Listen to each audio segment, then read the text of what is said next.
Dos 20 participantes na terceira edición da lanzadeira de emprego, o 45% atoparon traballo. Desta porcentaxe, o 66,6% acadaron un emprego por conta allea, mentres que o resto entraron no mercado laboral a través da constitución das súas propias empresas. Son datos que aparecen reflectidos nun informe que analiza os resultados, así como o grau de satisfacción dos participantes neste curso de formación e emprego que tivo lugar entre novembro de 2017 e maio de 2018 e que terá continuidade cunha cuarta edición.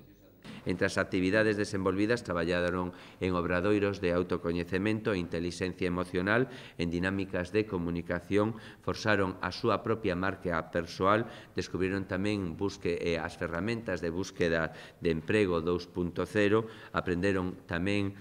a afrontar entrevistas persoais e tamén a elaborar mapas de empregabilidade en base ás súas propias competencias, en base aos seus puntos fortes tamén que eles mesmos dispoñen. Neste momento xa se está traballando para a posta en marcha da cuarta edición da lanzadeira de emprego e tamén se está a traballar por parte da área correspondente nun novo proxecto, nun novo programa encamiñado ou centrado na búsqueda de emprego nas novas tecnoloxías. Con respecto ao novo albergue de peregrinos, o alcalde non coñece a data exacta da súa apertura, pero asegura que será en breve, xa que tanto no interior como no exterior do inmoble a obra está a piques de ser rematada. Pasará a ser o albergue mellor dotado nestes momentos da rede galega de albergues, non? Con preto de 50 prazas e con novas tecnoloxías, e cando vexan vostedes, a verdade que lles sorprenderá porque quedou moi ben tanto en canto a dotación de mobiliario totalmente novo,